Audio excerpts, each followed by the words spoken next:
Hey, hey, hey, hey. Welcome to my channel. This video is hopefully going to be very enlightening in the Amari Nicholson case. This is a podcast that is over on blogtalkradio.com. It's titled The Comeback Show, and the channel is Run the Streets Radio. And Boss Lady is the host. Okay, I found this thanks to Make It Go Viral TV. She had done a quick video. She wasn't able to play the entire podcast, but she played parts of it, and she put the link in her description box. So thank you, Make It Go Viral TV, for putting this out there for us to be able to go listen to the entire thing. So I did go over and I started listening to it, and I decided, I don't know, not very far into it, that this needs to be broadcasted on YouTube also.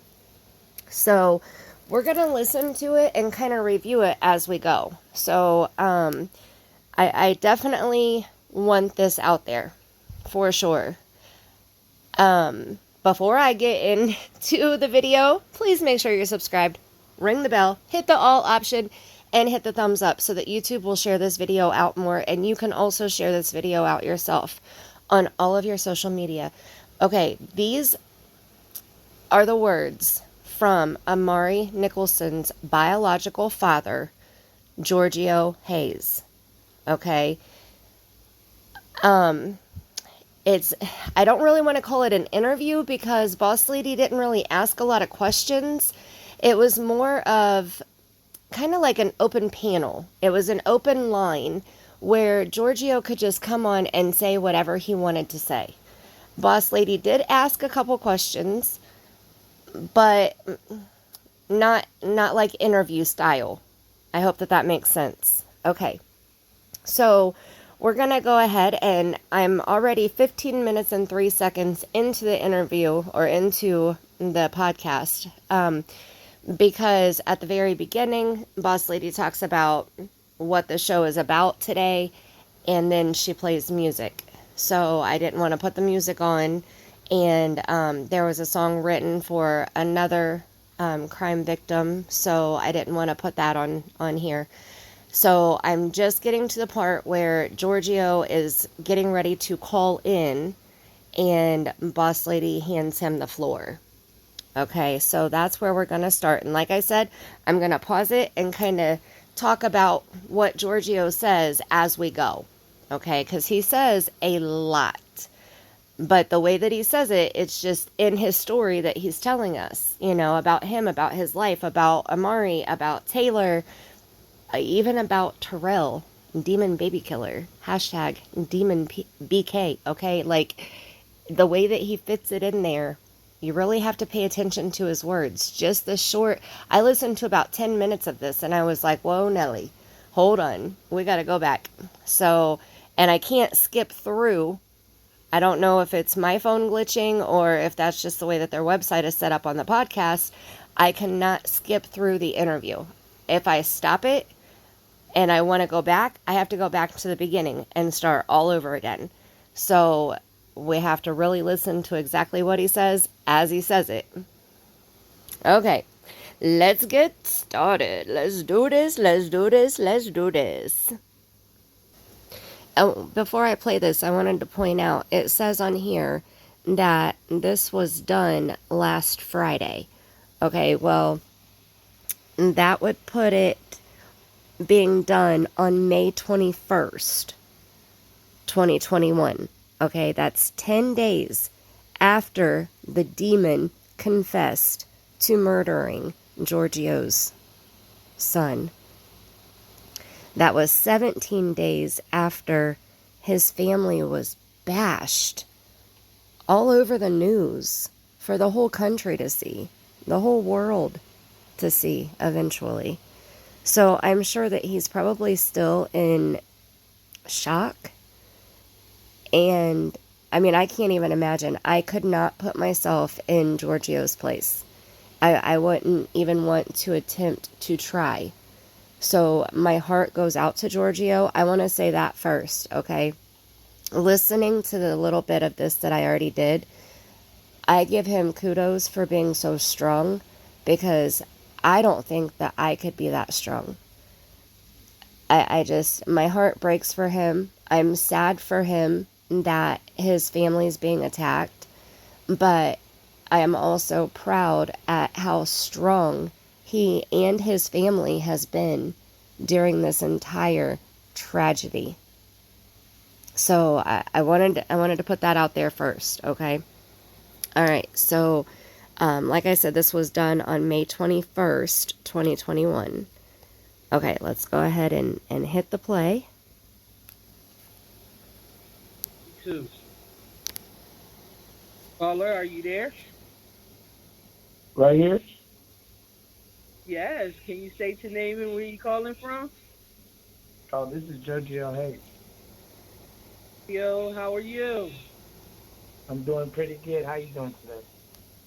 I'm doing well. We're live on the air with Boss Lady, Run the Streets Radio.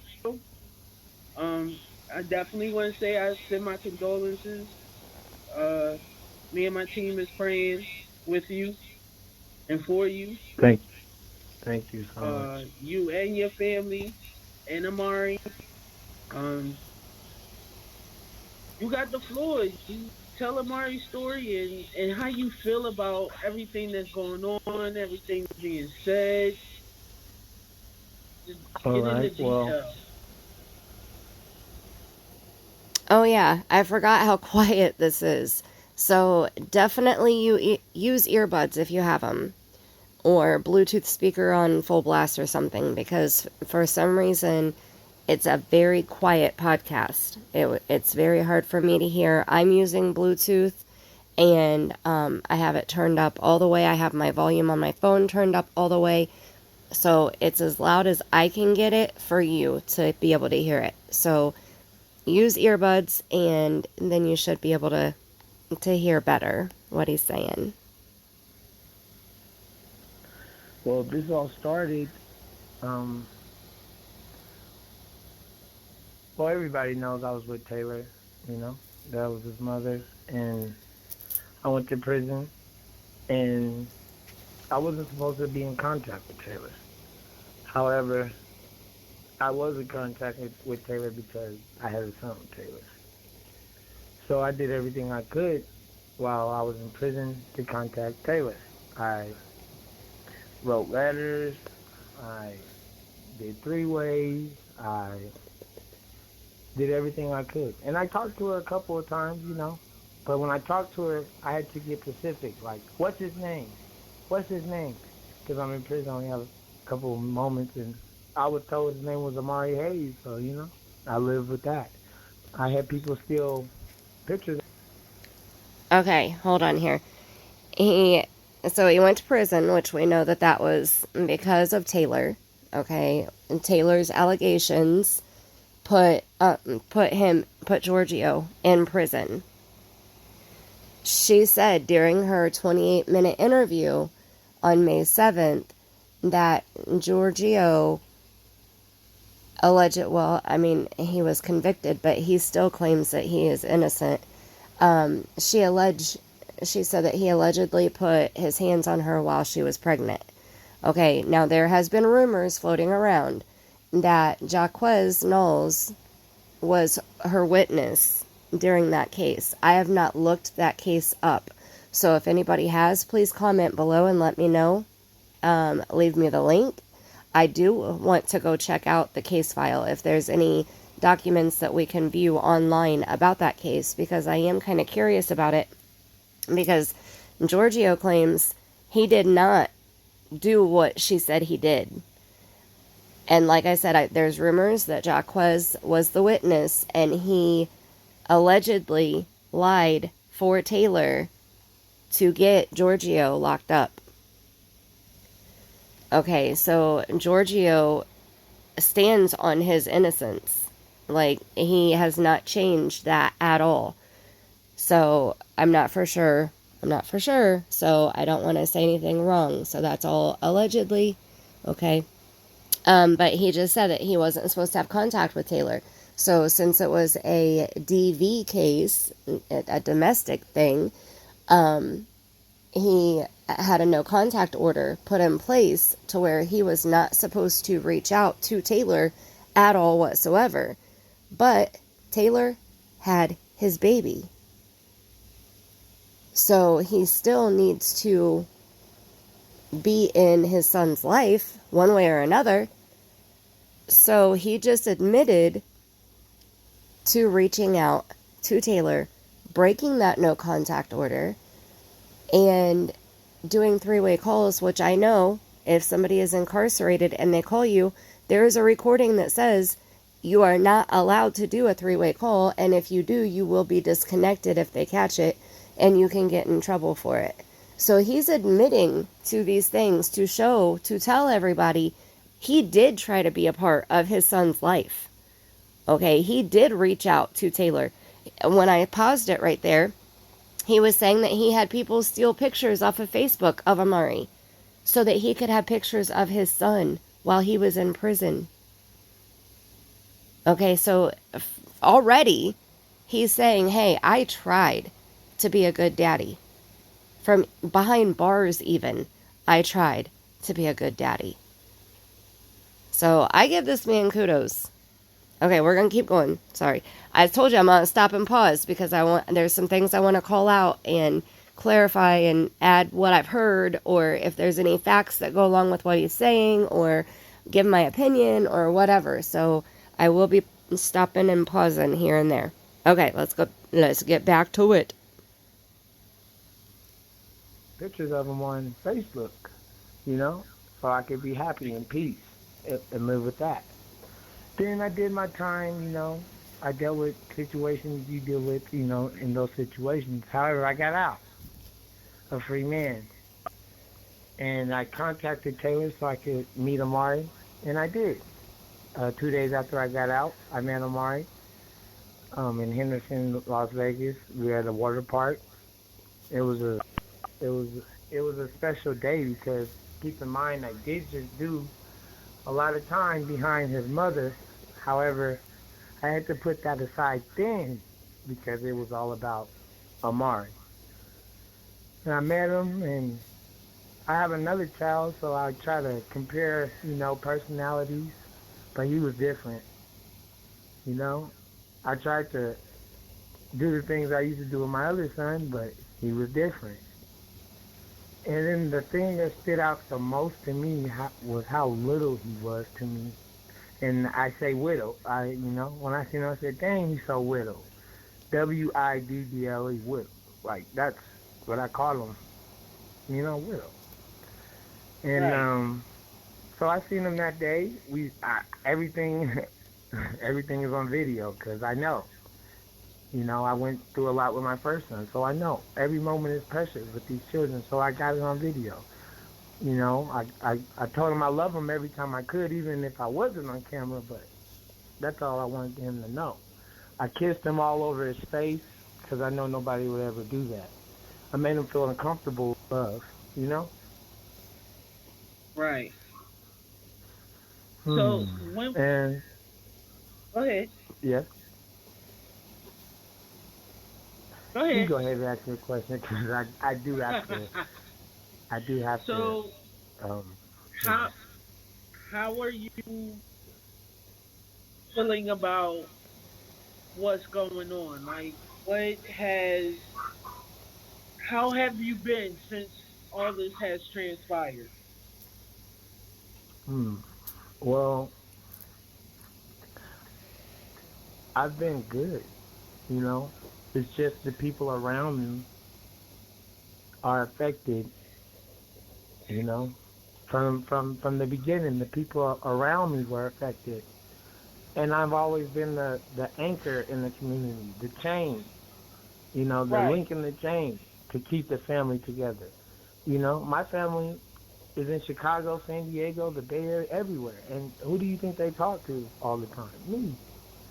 They never got to meet Amari. All those family you see on the news, they never even met Amari. Some of them didn't even know I had another son, you know? So it was shock to me, you know, like I said, like even an hour ago when I walked past this picture, not only I think, dang, look at that baby. It's my baby. He's beautiful, and he's no longer here.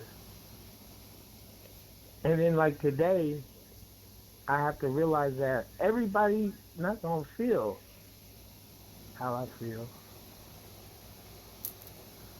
Everybody not gonna see what I see.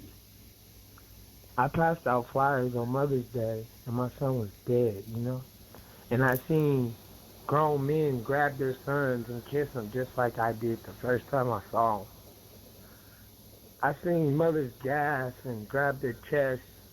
I was in Summerlin. I was going up to poor people. I was going up to rich people. I was going up to black people. I was going up to white.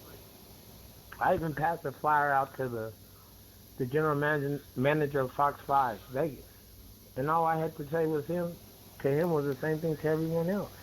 I'm just a dad looking for his son. If you can help me in any way, I would appreciate it.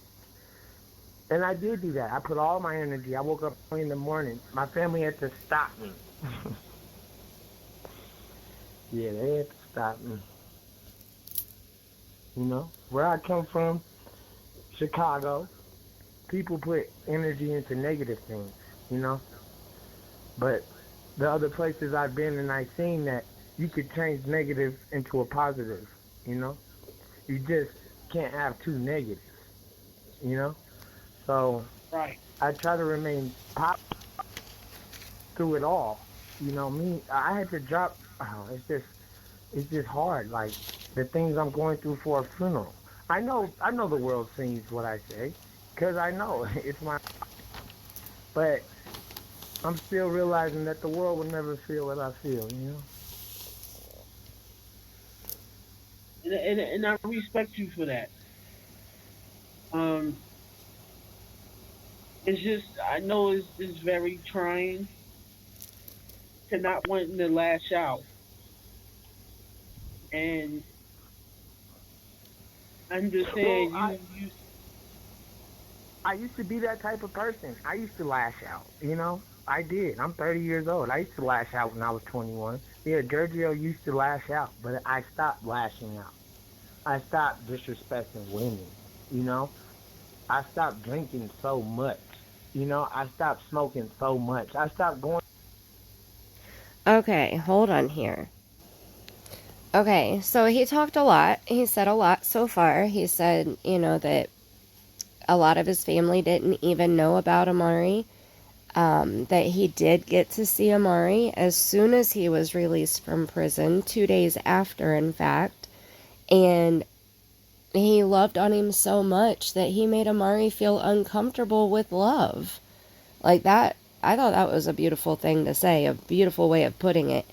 And he said that he feels differently than his family feels, that the world will never feel what he feels. And I totally agree with that. I mean, even if somebody has lost a child to murder, they're not going to feel exactly the same because every situation is different. There might be a lot of similarities, but no two situations are identical, and no two people are identical. So, no, none of us will ever be able to fully understand the way Jyrgio feels. And then he started talking about he used to lash out. He was basically saying he used to be a bad boy back when he was 21, but now he's 30. And he stopped drinking so much, and he stopped smoking so much, and he stopped disrespecting women so much. And he gets a little bit more into it, but I just wanted to pause and take a break and kind of go over what we had just heard.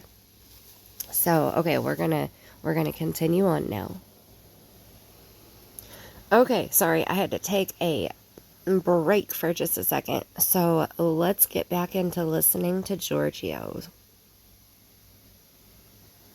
Stop going to those places. You know, I changed my whole life. twice. Because I went to the Bay Area. I went to Vegas from the Bay Area the day I got off parole in California. And I started my life all over. I had on the same suit that I had on the news, you know, my favorite suit. And I started my life all over. Everybody that really knows me knows that. Jyrgio wears the same suit. He's going to go get it cleaned, and he's going to wear it if I need to. But like I said, the news, you see how even in my best suit, even in my best clothes, I got a lot of clothes, but even in my best, they made me look bad. And that kind of blew my mind. That's what blew my mind because, like we're about to have Bay Love for Amari. And the love I'm going to get, you know, I'm excited. But then I'm like, wow, the people are going to see all these people, all these children Amari could have been friends with, all these homes he could have went to. But the most important thing, I want them to know that I tried. I tried. I always, and I'm still going to keep trying. As you should. Okay. I want to stop for just a second. Okay. So he talks a little bit about his favorite suit, his best suit right here. And he said that he went out in his best suit, in his favorite suit. And even in my best, they made me look bad, is what he said. Okay, I'm going to be honest here. I'm going to give you my honest opinion. When I first saw a picture of Jyrgio out in Vegas in that suit that he's talking about, passing out flyers, looking for his son, I got a bad vibe from it. And I had a bad impression right off the bat from that. Because the way that I saw it was, why do you need to get all dressed up in Sunday best to go hand out flyers for your missing child? So that's where I was coming from, and maybe that's why other people were, quote, making him look bad, was because we got the wrong impression. I mean, from what he's saying here, I feel like it was the wrong impression, but that was my first impression. Okay, my first impression of Jyrgio Hayes was seeing him in that suit out in Vegas where it was 100 and some degrees, and he's out there passing out flyers looking for his son. So when I heard Tayler say in her interview, towards the end of the interview, when she said, you know, Jyrgio was doing it for the publicity, I almost agreed with her in that moment, you know, like maybe he is doing it for the publicity of this. I mean, the suit threw me. Why would you be out in Vegas when the sun is that hot, the temperature is that hot, and you're dressed up in a suit? Let me see if I can show you the picture of the suit. Okay, so hopefully it's showing the picture here. I know sometimes when I screen record and have different layers on my screen, sometimes it doesn't show. Okay, so this is the picture that I saw of Jyrgio. The very first time I ever laid eyes on Jyrgio Hayes, this is what I saw. He looks like he's getting ready to go in for a business meeting, or he's getting ready to go to church, or, you know, like something fancy, something positive, dressed like this. This doesn't say to me, I'm concerned. Like, if I was going to pass out flyers about my missing child, God forbid if one of my kids came up missing and I was out handing out flyers, I would probably look like a scrub. I mean, I would be in whatever clothes I had on at the time. You know, I'll be lucky if I'm changing my clothes, because I would be out looking for my child 24/7, passing out flyers for my child 24/7. And later in this interview, he does say something about Tayler and what she looked like during her interview on the news. And that, I actually had an ounce, just an ounce, maybe not even an ounce, of compassion for Tayler. She didn't have any makeup on. She didn't have her hair done. She wasn't looking her best by any means. But I never once have complained about the way she looked. Because if your child is missing, I would think that the way that you look would be the last thing on your mind. And that's what threw me about this 3-piece suit. So I hope that that makes sense. It's not that I think that Jyrgio is a bad person. It's not that I truly believe that Jyrgio was doing this just for the publicity of it. But this was the wrong first impression in my mind, in my opinion, in my heart. So hopefully that makes sense. I definitely have a different impression of Jyrgio after listening to this podcast. I for sure do. But this was what my first impression was. Okay, so I'm glad that he brought up the suit situation, you know, and when I first saw it also, he has these diamonds on his hands, on both hands. Okay, so he has this and this. Okay, well that made me think, you know, he's really like all like pimped out. Like, why is he looking so fly to go pass out flyers? But every time that I have seen him since, it seems that he always wears his jewelry. Okay, so this wasn't just because he had on his suit. It seems that he always wears the jewelry. So that changed my view just a bit, you know. And at first, when I first saw him also later on, and I saw his dreads in the back, I had to go back and look at this picture, and I was like, well, maybe that wasn't even Jyrgio. Was that Jyrgio? So I did. I had to go back and look at their face, like the face of the pictures, because I was like, is this even the same man? And then I saw it was. And then I saw the jewelry. And then I saw, you know, that he just had his dreads pulled back. And he does talk about that in this podcast also. So I had a lot of mixed emotions from my very first picture that I saw of Jyrgio. And it was this picture right here. Okay, so let's keep going. But I just wanted to clarify that, you know, I don't speak for everybody, but maybe a lot of people did feel the same way I felt when I had this first glance at this picture.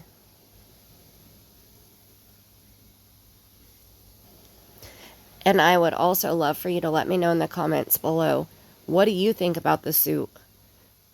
What do you, and you're going to hear more about what he says about the suit. So maybe not comment just yet. Wait until you hear more. But I do want to know what your first impression would be if that is the first picture that you've seen of Jyrgio. If that was the first time that you saw Jyrgio, when you're hearing the story of what's going on back before the confession from the demon, okay, and you see that man in a suit saying this is the biological father, and he's out in Vegas passing out flyers in that suit, you know? Like, I'm just curious what your first impression was or would be. Okay. Hey, you know, we all fall for this life. I'm still dealing with funeral arrangements. I'm negotiating with his mother. She's innocent, you know? In the public eye, she's innocent. However, she was the last person, you know, I'm his father, and you let him in harm's way, you know? So that's hard. I never thought I would even have to comprehend that in my life. You know, that's something in prison I did think about that. You know, I sit there and think I'm in there for something I didn't do, behind somebody that really didn't love me. So I thought about that, but you know, that's like a nightmare. It's just a thought. And then it came to reality Because every day I pray that Amari's okay. Right. Every night, before I even got out. Before all of this happened, I pray for Amari because I'm not there. I'm his father. I'm not there. I feel that. My other son, I'm not there. I feel that. When they wake up in the morning, he got to log in for Zoom. That's my responsibility no matter how far he is. But Taylor didn't know that. You know what I'm saying? She really didn't know me. Right. But she did know the passion I have for my son. Because she was with me when I was learning with my first son. I had to go through challenges with my first son's mother. And she's standing on my side today. She's saying you a good father. Those are the type of things, that's all I ever wanted in life. I never wanted, you can see me on my Facebook making songs and stuff. That's a hobby. Some people say I'm good. I play the piano, the drums. Yeah, I used to go to church. I used to be the drummer in the church. I used to be a community activist. I used to be a firefighter. Yeah, I did a lot of things in my life positive, you know? Okay, so he makes songs on his Facebook page, is what he's saying there. He was a drummer in a church. He was a community activist. And he was a firefighter. I wasn't aware of all of that. Were you aware of all of that? That was kind of nice to be able to hear those things. You know, it seems like Jyrgio is a well-rounded person.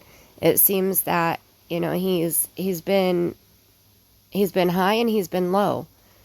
You know, he's been through some amazing positive things in his life, and he's been through some horrible bad situations in his life also. So I think that, like, that's one of the things when I started this out, you know, that I'm appreciative of this podcast, because it's not a Q&A interview. It's letting Jyrgio just spew anything that he wants to spew. You know, whatever he wants to get out, whatever he feels necessary to say, so that we, as the public, who will probably never meet Jyrgio in person, we can learn who Jyrgio is.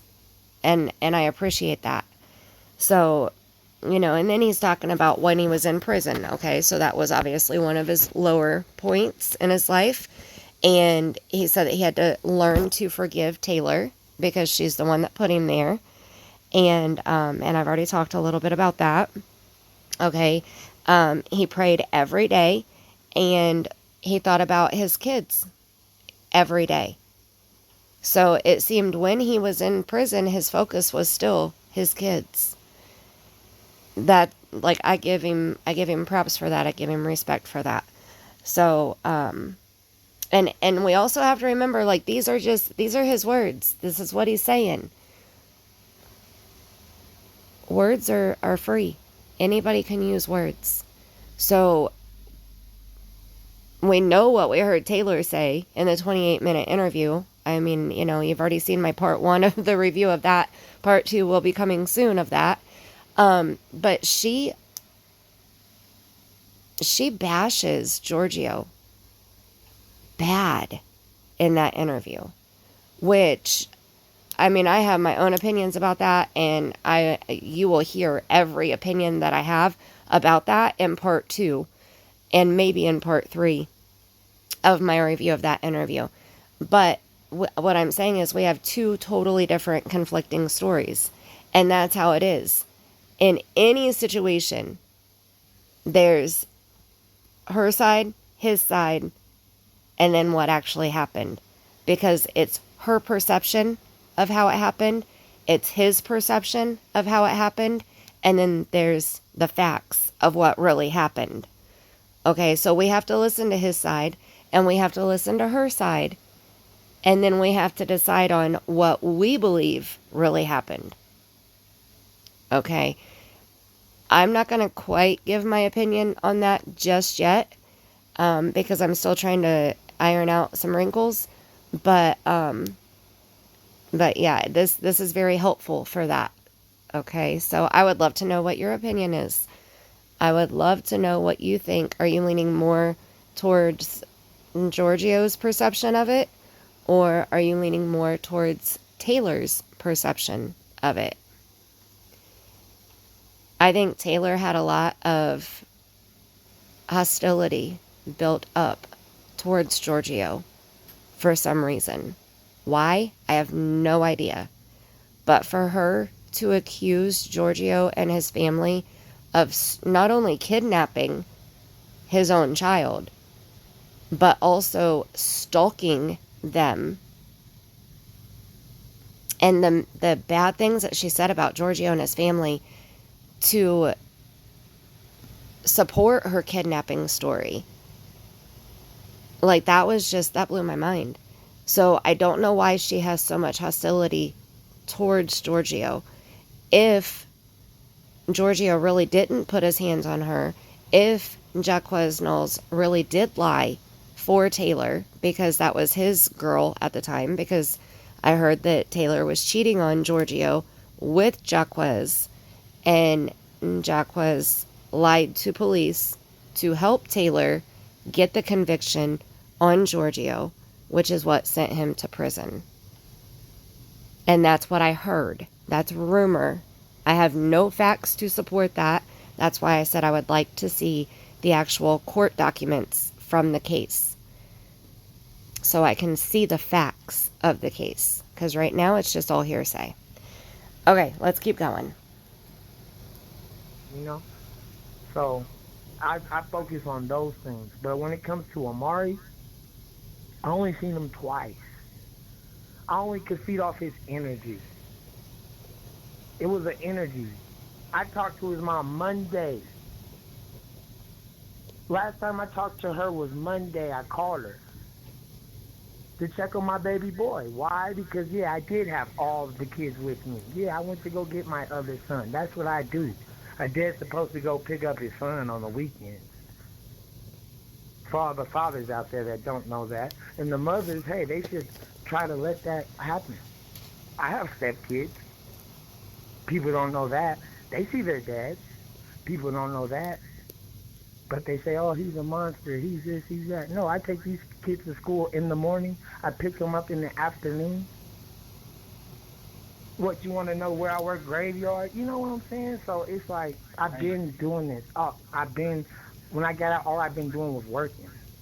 So all the time I had for Amari was, I was on my shit. I wasn't supposed to be talking to him, and I wasn't supposed to be talking to her in the eyes of the law, but I did it for my son. I'll do anything for him. That's why I got in that car and drove down there to the Emerald Suites and passed out those flyers. Ooh, I wish I would have looked behind that wall, but you know what? Everything happens for a reason. I can't sit here and say, oh, man, I should have did this. It wasn't safe for me. But, yeah, I did go by myself. I did to myself. Okay, I gotta stop it right there. Okay, so I love that he says that for all the dads out there that don't know that, you are supposed to see your kids on the weekends, and the moms are supposed to let that happen. You know, yeah, if that's the court order that you have, yes, that is definitely. I am a very strong believer that both parents need to be in a child's life, and neither parent should talk shit about the other parent to the child, in front of the child, or where the child can hear you. Strong believer of that. I couldn't, I'm not even going to go there, okay, but I have very strong feelings about that. So I'm happy that he said that. I'm happy that, you know, he said he has stepkids, but then later on he says his fiance. Okay, so the kids that are his fiance's children, he looks at them as they're his stepchildren. They are not his stepchildren until the ring is put on her finger and they say the I do's. Okay, and I know that that causes a lot of confusion, just like when Demon said that Amari was his stepson. No, because you are not married. That legal document, that ring on your finger, and that I do is what makes that child your stepchild. You may have love for that child as if the child was your own. And maybe that's why you call the child your stepchild. But it causes so much confusion when you say my stepchildren. So I do want to correct that. Jyrgio is not married, which we will hear later on. He does say my fiance, because at first when he said I do have stepkids, and people probably don't know that. No, we didn't know that, because you don't have stepkids. You're not married. So I just wanted to clarify that. Okay. Then he says, that he takes the kids to school every day. He picks them up every day. He works graveyard shift so that, that's possible. He would do anything for his son. He did break the law by reaching out to contact Tayler on multiple occasions, obviously. And he reached out on Monday to talk to Tayler. And remember, that's when Tayler said that they had a big fight. I would love to know what their fight was about. Jyrgio, if you hear this, I hope that I'm showing you mad respect. I really am, but I have to be honest about my opinions. And I hope that that's what you want. You want honesty. I'm trying to see it from all angles, and I'm trying to be open to all possibilities. I am open to hearing everybody's perspective of the situation, and I wouldn't have it any other way, okay? But I would love to know what that fight was about on Monday. Because, like I said, I believe Tayler knew that Amari was already gone. And I feel like the fight on Monday with Jyrgio was her cue to say, hey, there's our story. There's what happened to Amari. So when she tells Demon, hey, look, we can say that Jyrgio came over and stole Amari, and that's what happened. And Demon's like, no, that's not going to work. And I think that that's why they got into a fight later on that day. I think that that's why she fought with Demon later on in the day. Or earlier in the morning, whatever it was. I think that she got into an argument with Jyrgio, came up with the story, pitched the idea to Demon, and Demon's like, no, that's not going to work. You got to do better than that. And I think she got mad and said, how are we going to do any better? Okay, because obviously the kidnapping story was complete bullshit, and she was completely wrong for bashing Jyrgio and his family and accusing them of not only being kidnappers, but being stalkers.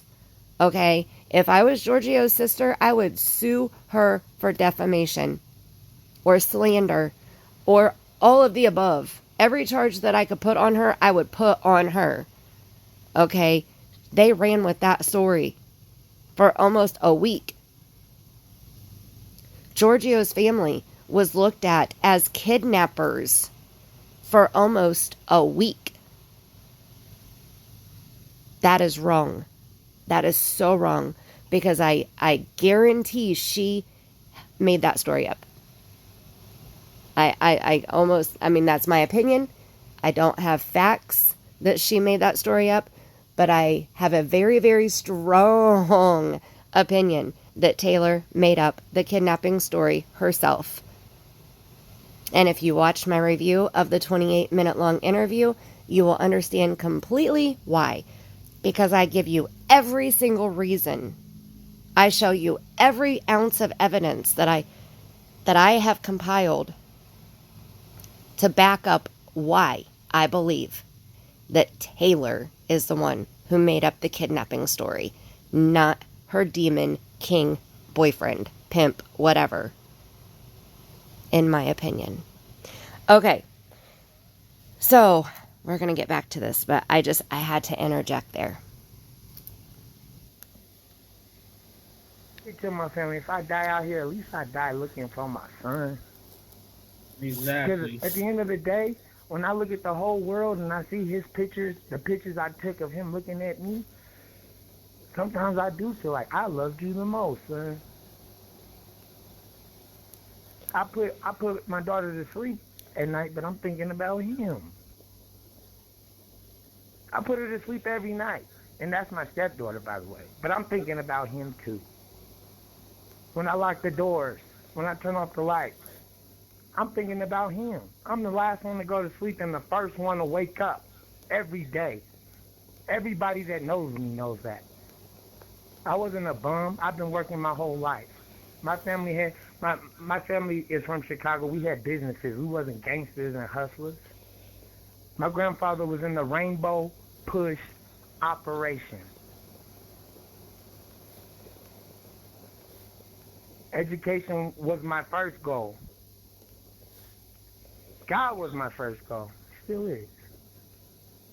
You know, I always have that relationship with God because I've been through so much. If you could just Google Jyrgio, you could find out some things. And that's the same guy. You know? But I don't want to talk about me. This is about Amari. I just want them to know, like, he was innocent, you know? He had love. His father loved him. He had love. He always will. He got love from us. We just met. And I You thank you. know? I thank you for letting me tell my side instead of taking the clip of what I say. Right. When my voice volume is higher because I'm passionate about what I'm saying. Right. Because I tried to sit up and talk proper. I put on a button up. You never seen me in a hoodie? You never seen my dreads hanging in those videos? But these people don't see that. Look at Tayler. Did she do her makeup? I felt bad for her. I said, damn, she didn't even do her makeup, man. You look bad. That's my son's mama. At the end of the day, that's my son's mother. I don't want to hate her. Hell, I had to forgive her for sending me to prison. You know how hard that was? I did it. Okay, see right there, he said, you know, you won't see him in a hoodie. He put on a button up. People were judging him because he raised his voice because he was passionate. Like, I would not judge him for raising his voice. I'm not exactly sure what he's referring to right there, but I would not judge him for raising his voice because he was passionate about his child. Like, I would expect him to raise his voice because he was passionate about his child.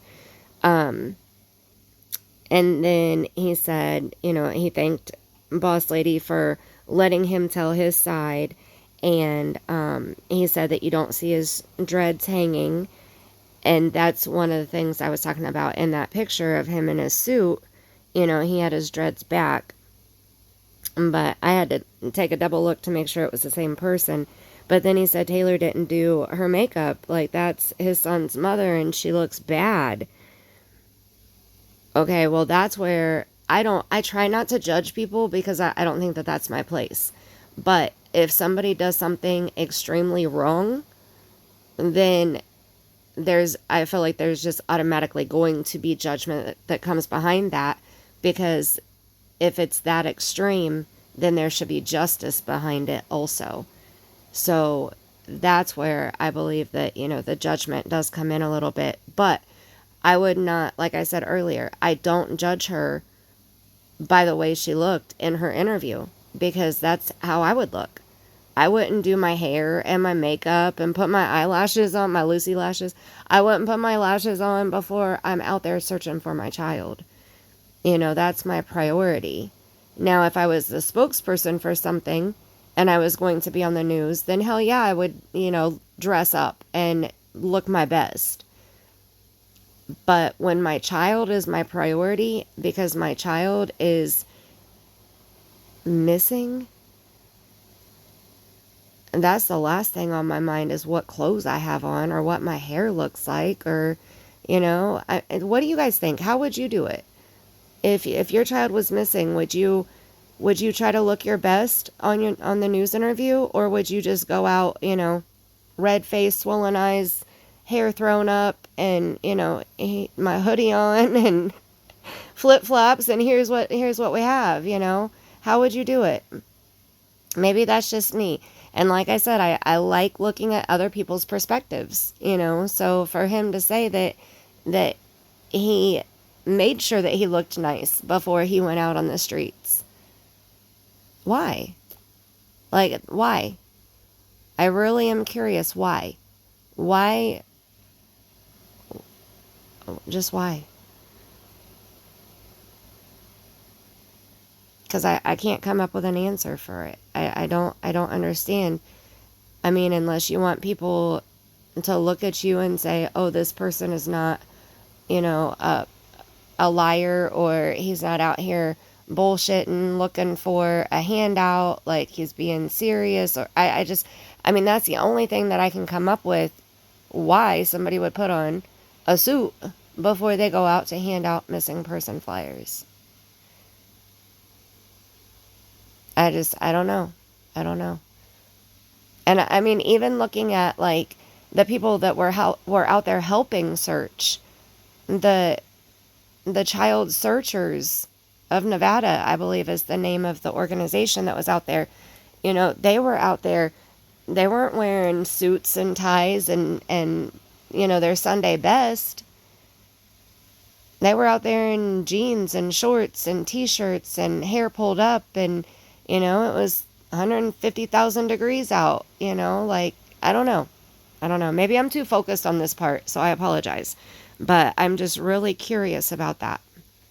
So, like I said, Jyrgio, if you do hear this, I would love to know why you wanted to look your best to pass out flyers to look for your son. I'm very, very curious about that. And if anybody who is listening to my voice right now would do the same, please explain to me why you would do the same. Because my brain just doesn't understand it. So, okay. And not in a bad way. Not in a bad way. I just don't understand it. Let's see. Oh, and then he said he had to forgive his son's mother while he was in prison for putting him in there. And he said that a couple times. And I give him props for that. He put the differences aside, and that's a huge thing. She put him in prison and took him away from his son.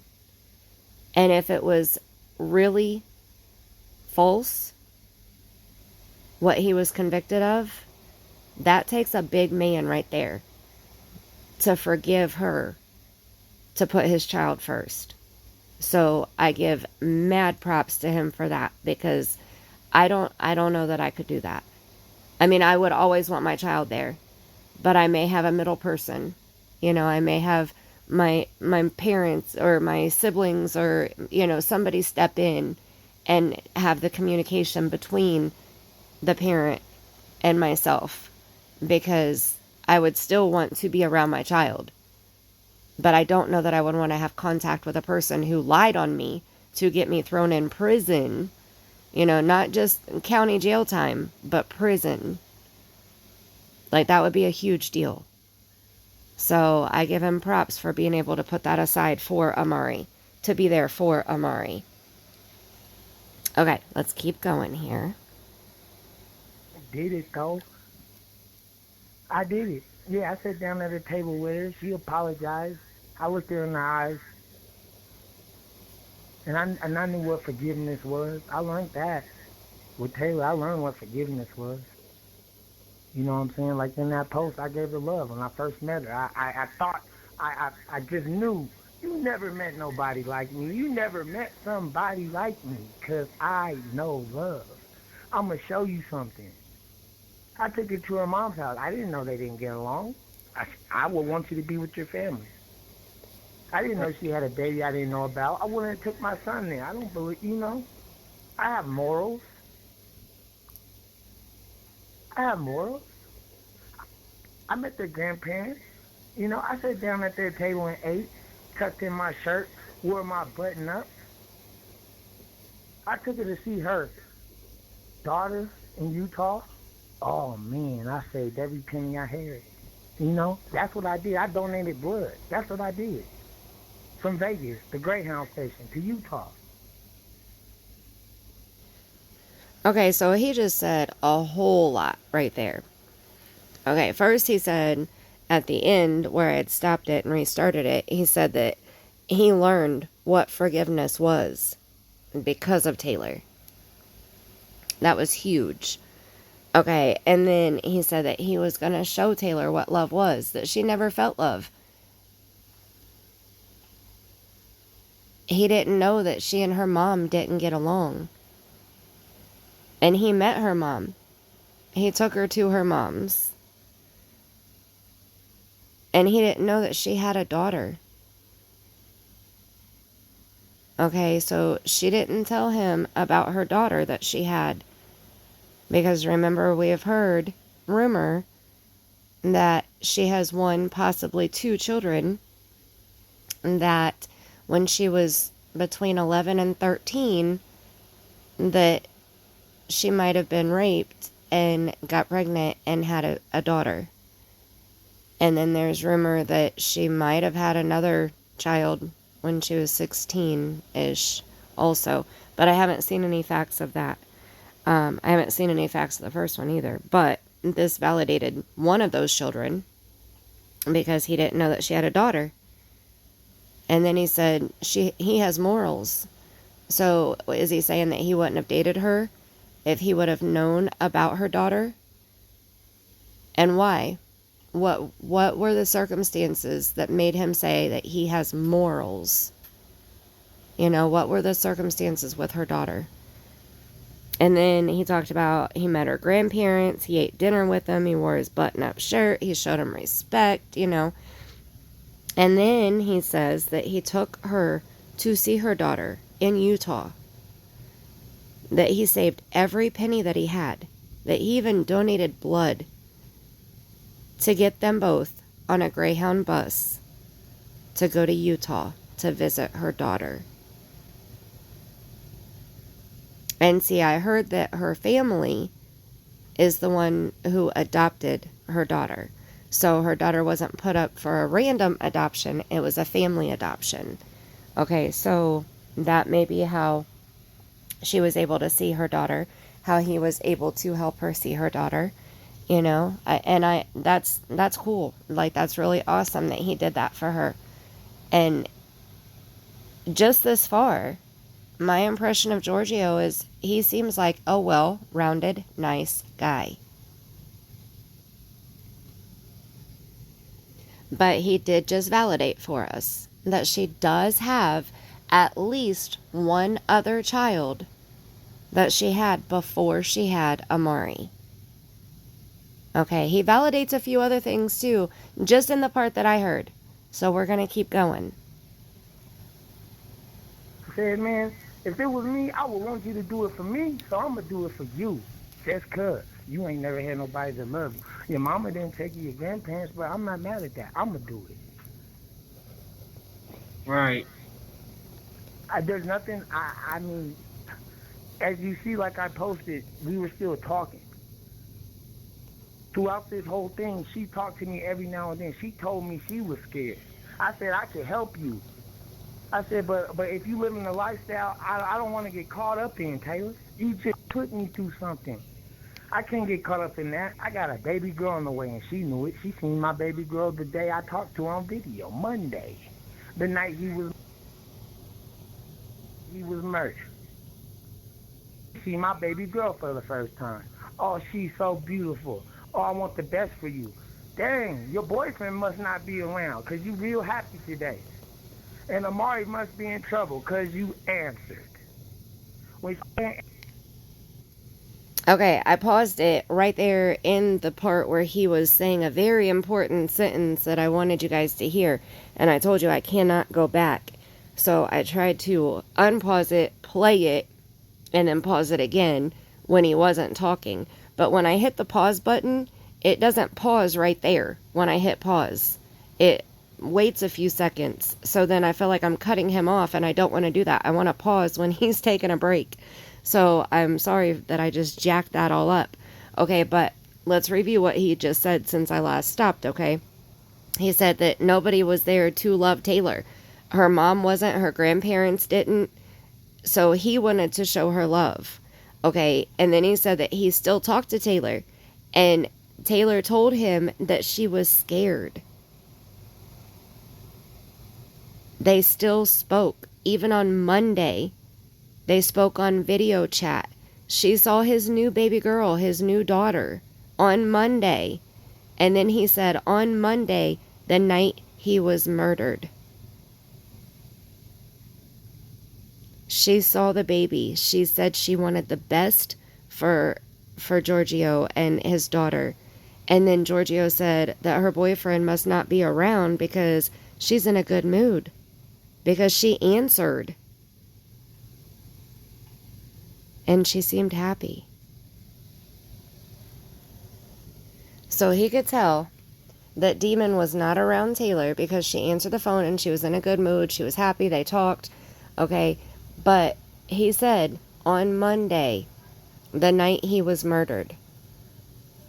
And I noticed, like, on the shirts and stuff that were made for Amari, the death date was May 3rd. That Monday when they spoke was May 3rd. So why is he saying Amari was murdered on May 3rd? Did the authorities say that? Is that what he's come up with in his own scenario? Like, why? Again, Jyrgio, if you're listening, I would love to know why you're saying that Amari's death date was May 3rd.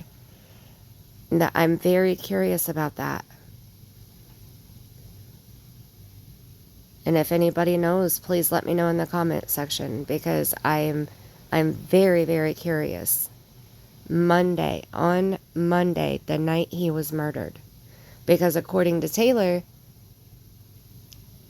she called 911 on the morning of May 5th, on Wednesday.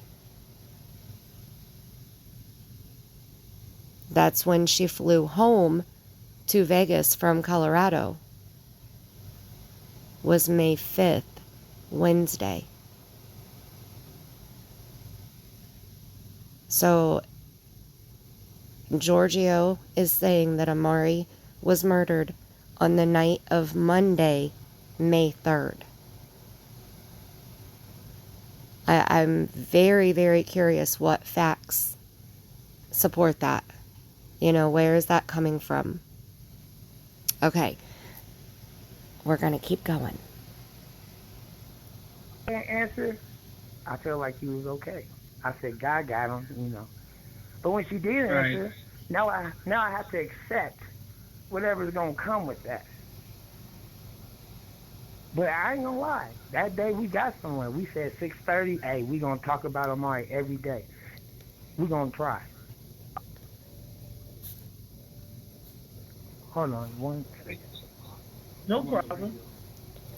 Hello? Yes. Yeah, but it just blows my mind. Yeah, it's a lot to the story. I never did Terrell wrong. Terrell met me in prison. He was a couple cells down, yeah. I never had a problem with that man. He knew what I stood for, peace. He knew it. She knew it. So I was confused. when it was hate towards me instead of love, because I never did nothing to either one of those people. And I'm here now, I kicked Tayler in the stomach and all.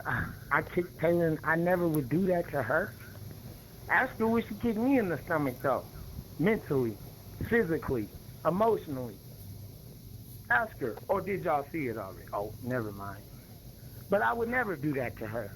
I would never talk bad about her for 28 minutes on TV with next to her killer, next to our son's killer. I wouldn't disrespect her like that. I wouldn't disrespect myself like that. And guess what, you guys? I would never, ever disrespect my son like that. I would have been out there by myself. By myself. Like my fiance was at home. I was in Vegas by myself looking for my son. I was by myself looking for my son. Even if I don't care. Even if she would have told me 3 days before that, oh, he outside somewhere, Jyrgio, I would have been down there by myself looking for my son. And the worst nightmare, you know what the worst nightmare was? Is looking for one son and the other one calling you, asking you where is he? Wow. Oh, don't worry, I'm finna find him. Don't worry, he okay. Yeah, I used to send pictures to my oldest son of his little brother he never met. He was in love with him too. He was in love with his little brother. Oh, Dad, he was just like me. The first letter my son wrote was to me. My son thought I was in the mountains. You know why? Because he met Tayler. He met Taylor's family. And I didn't want him to have hate because they took me away from him. Right. I said, son, I'm in the mountains. Dad, when you coming home? You still in the mountains? Dang. Son, I'm in the mountains. I should be there. Okay. Wait, I gotta stop it because he just said a whole lot right there, too. Sorry. Damn, telemarketers calling, interrupting this. Okay, so he just said a whole lot in that 3-minute stretch. Okay, so he said that they spoke on Monday, May 3rd, and they got somewhere, and they were going to talk every day at 6:30 about Amari. He also said he met Terrell in prison. Terrell was a couple cells down from him. They knew each other in prison. And he said that Terrell knew that he stood for peace. He didn't have any hate. He never had any hate. So he was so confused when Tayler and Terrell are both standing on the news for 28 minutes disrespecting him like that, bashing him like that. And he said he never kicked Tayler in the stomach. Okay, so that's what the accusation was that got him put in prison, was that he kicked her in the stomach while she was pregnant with Amari. And that's what got him in prison, if I understand correctly. Okay, again, I have not seen the case documents, so I do not know for a fact, but that's what I've gathered from everything that everybody has said, and his words right there. He never kicked Tayler in the stomach. She kicked him in the stomach, metaphorically speaking, you know. But he said that he would have never stood beside our son's killer for 28 minutes and disrespected him that way. So again, Tayler just keeps beating this man down. And he said his fiance, I told you, you know, when he said that his stepchildren, they're not legally his stepchildren, it's his fiance, was at home while he was by himself in Vegas to hand out the flyers. Now, if I understand correctly, Jyrgio lives in Summerlin, Reno area, which is approximately 6.5 hours from Vegas. So Jyrgio drove from that area, from Summerlin, Reno area, to Vegas to pass out flyers. And, you know, if she would have said he's outside somewhere, he would have been down there searching. He would have been right there looking for Amari. And then, you know, for him to say, oh my goodness, that while he was out looking for one son, his other son was asking where his baby brother was. I can't imagine having that phone conversation. I can't imagine. Like, my heart broke when I heard him say that. And then he said while he was in prison that he told his son he was in the mountains. Okay, well, I don't have any, like, judgment, again, about that. Okay, I know somebody who was in jail for a while. It was supposed to be, I think, like a 30-day or a 60-day, something like that. It was a short time span that they were going to be in jail.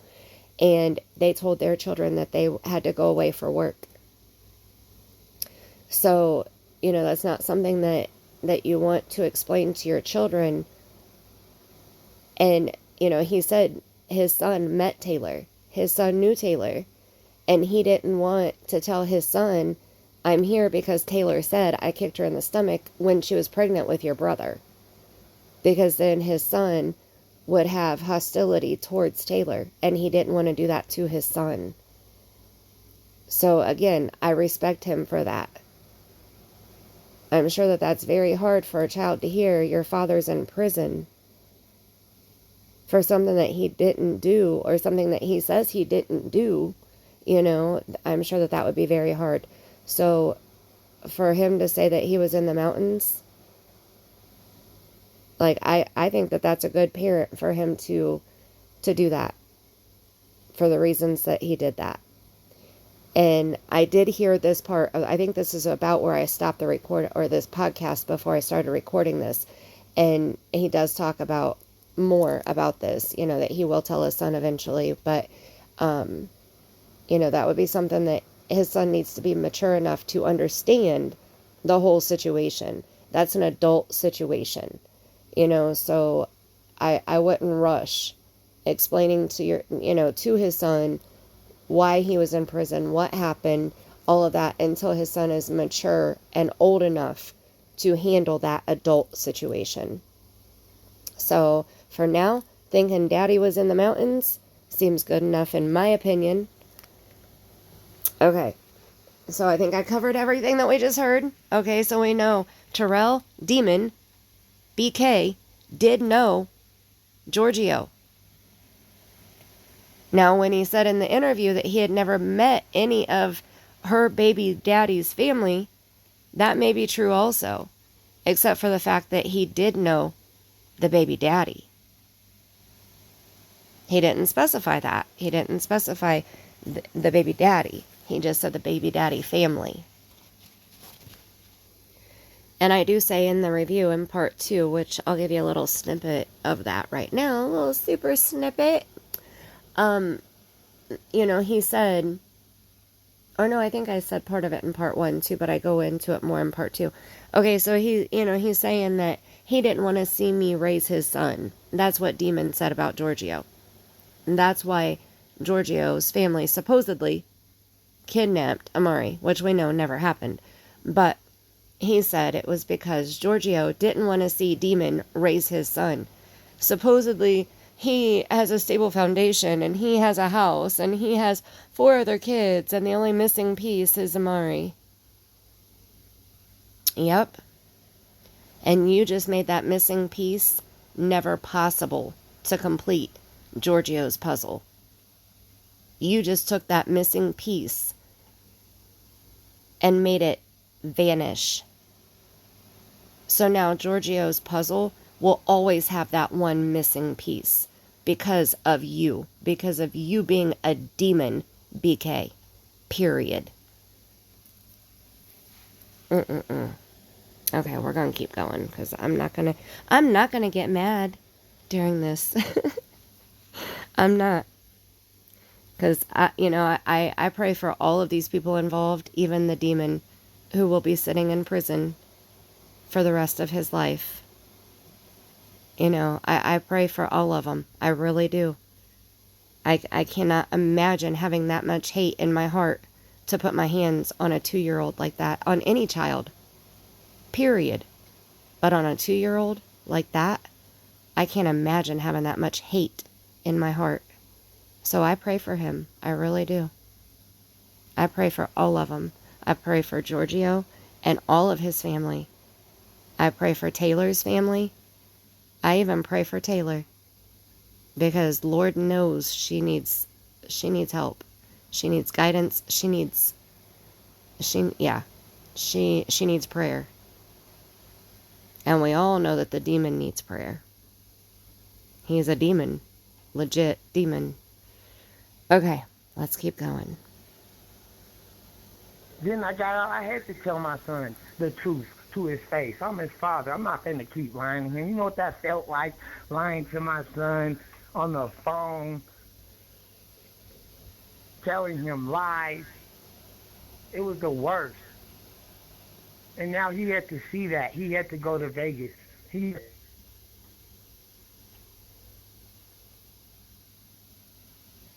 Hello?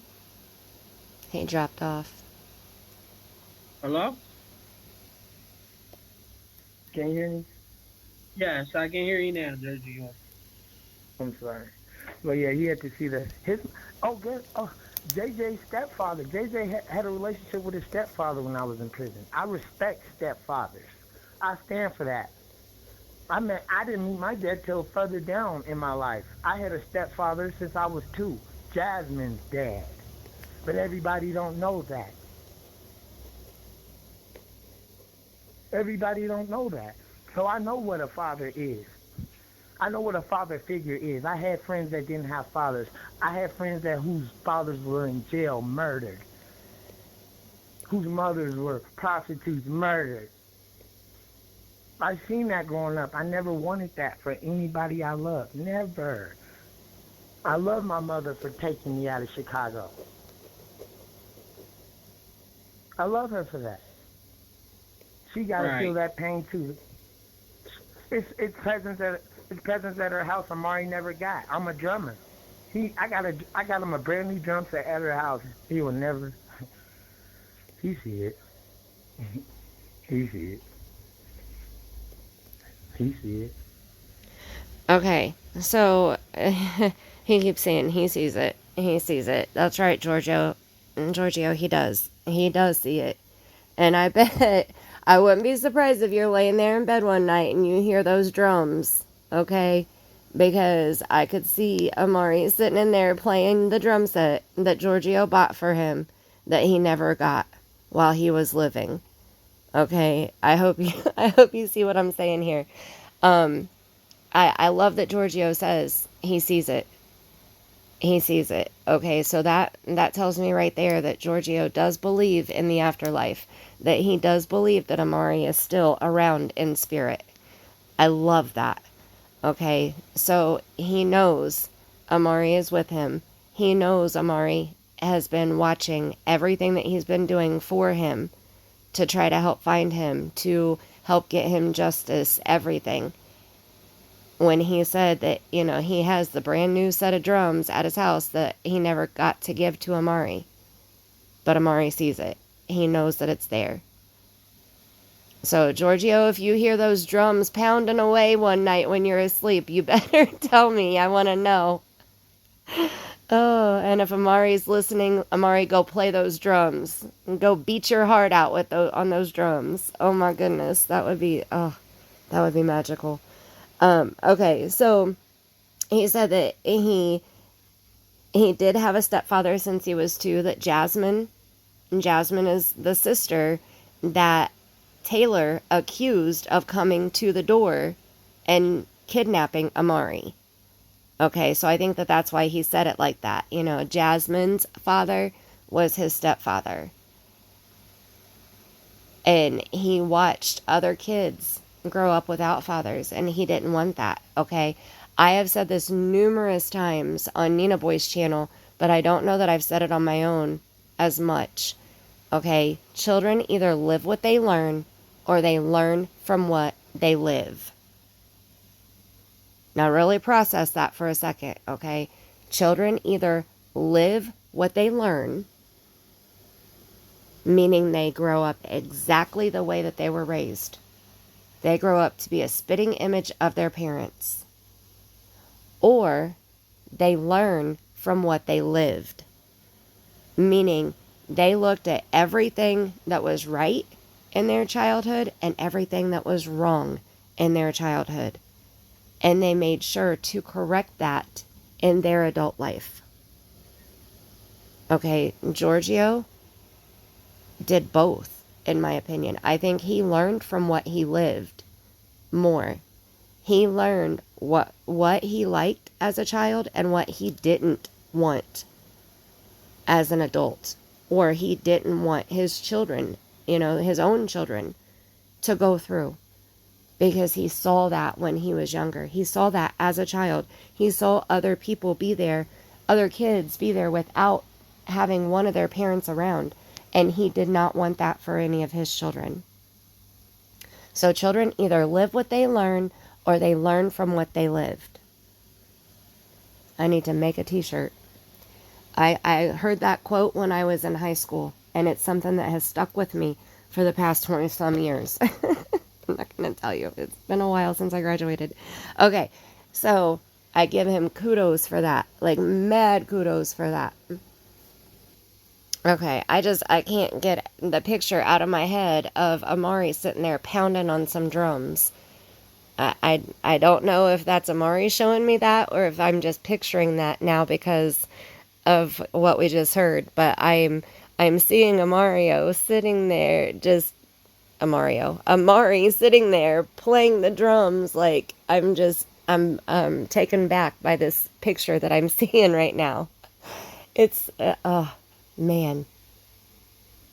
He's happy. Amari is happy now. He really is. I know that. I was just shown that. I was just shown Amari's face with a big ass smile on it. Oh my goodness. Aww. Oh, so handsome. Such a handsome boy. Whew. That's the picture that I want to remember. That's the image right there.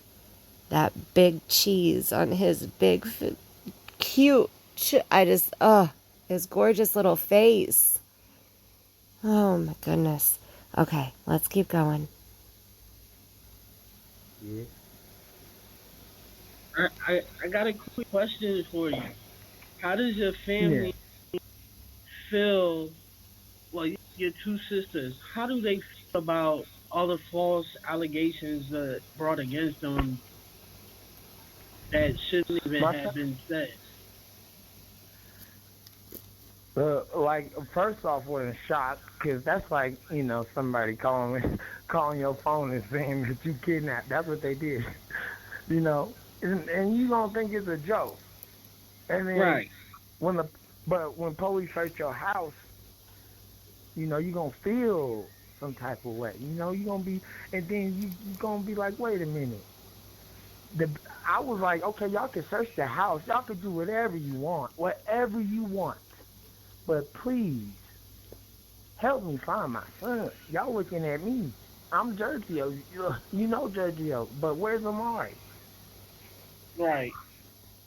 What blew my mind though is that he stood up there and all those things he said. I just found out yesterday that he messaged me at those times. He sent me a message on message. I have different Facebooks. Yeah, the other Facebook, Jyrgio All Styles, I only kept that Facebook because that was the only link I had to Tayler, and Tayler is the only link I had to Amari. I only talked to Right. Tayler through Messenger. Everybody asks, why do you have two different Facebooks? So my son's mothers could contact me. Right. Yeah. On YouTube, you can leave a comment. I'll see that. Hey, your son's in trouble. Oh, where you at? I'm coming. It don't matter. I always find a way. You gotta find a way. That's what a father do.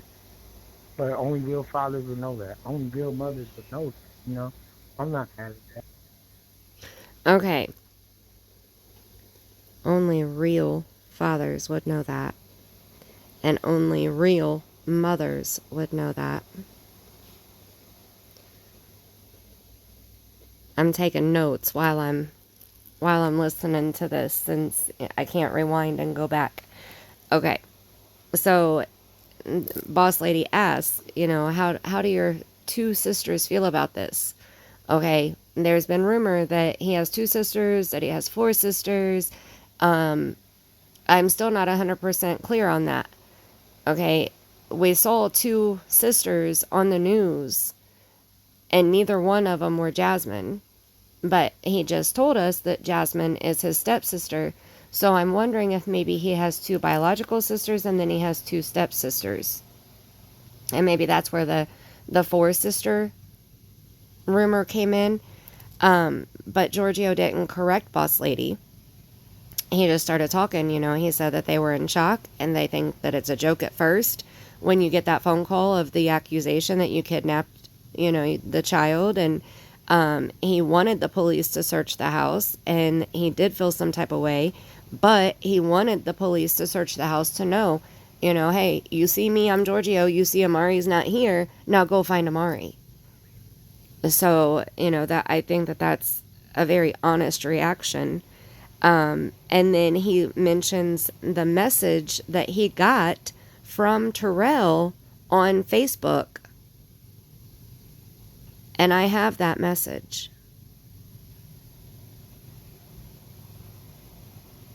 And then he says that he has two Facebooks because one is how Tayler would get in contact with him. And that must be the one that the demon sent the message from, or sent the message to. I'm going to try to pull that picture up of the message, and hopefully it'll show up in this video. Like I said, I've been having problems with when I pull up layers, different layers on my screen, it doesn't want to show it. So I'm going to try to pull it up and we'll see if it shows you. Okay, so here it is. Hopefully it's showing right now, and I'm going to read it.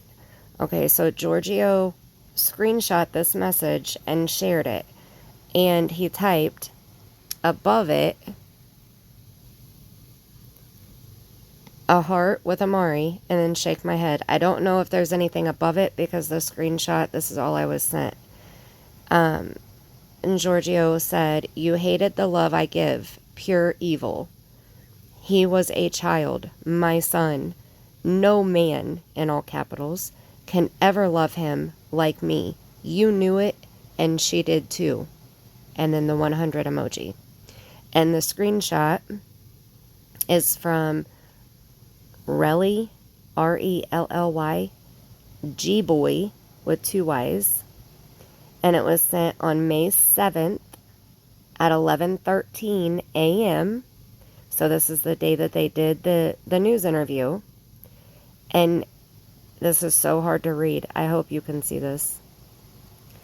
Okay, so he said, "I know he, yo son, by blood. By he's mine, by love, and being there, since you haven't. And if you ain't have anything to do with getting him, taking him, then say that. 'Cause the girl that came said she was your sister by name, and it's deep than a lot of this shit. It's for real. This shit no making any sense." Okay, so what I think he's trying to say, I tried to read it a little bit with what I thought he was trying to say. I think he's saying, I know that he's your son by blood, but he's mine by love and being there since you haven't. And if you don't have anything to do with getting him or taking him, then say that. Because the girl that came said she was your sister by name. And it's deep than a lot of this shit. It's for real. This shit not making any sense. Okay, so we can see right here. This is how Terrell talks. Okay? And this is his thought process. This is his words. This will be so helpful as we're reviewing the other evidence that I have shown and will show in my review of the 28-minute long interview. So make sure that you watch that from beginning to end, all of the parts in order, please, if you want to know all of the evidence that I have collected in this case. Okay? But this right here, the way that he's typing, the way that he's talking, is not how he was talking in that interview, is it? Keep that in mind. And in part 2, I'm going to do a deep dive into that to explain to you how I know this demon is not the one that came up with this kidnapping story. I do not believe that it was his idea to blame Jyrgio's family for kidnapping Amari. That's my opinion, but I'm going to show you why I believe that in part 2 of the review. So don't miss that video. It should be out next after this video that you're watching right now. Okay, so that's the message that Jyrgio is referring to right here. And he said he didn't even know about this message until later. And I can see it looks like it's in his message request folder, because down here at the bottom it says, if you reply, down here, and that's what it usually says when somebody sends you a message in the request folder, and you have to open it and you can read it, and then if you respond to it, then you will be able to send messages back and forth with that person. If you don't, then and they send you another message, it will still continue to sit in that message request the message request folder unless you block them. Okay, so let's get back here. And let's keep going on with this podcast. We're almost done. We're almost done. Sorry, I didn't expect this video to be this long.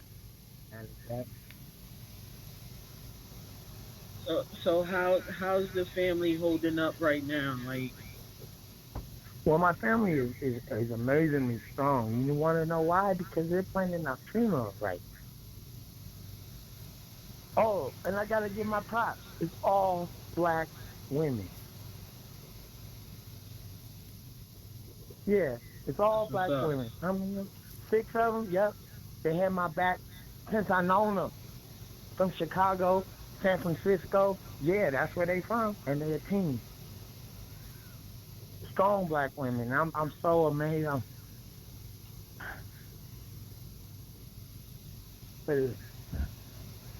just can't believe it was my son. If you had a chance at this moment, what would be the words that you would say to Amari still here? The same thing I always say. Daddy loves his baby boy. I like it when he say yeah. He said it one time. I said, "You my baby boy?" And he said, "Yeah." Because he is. He my baby boy.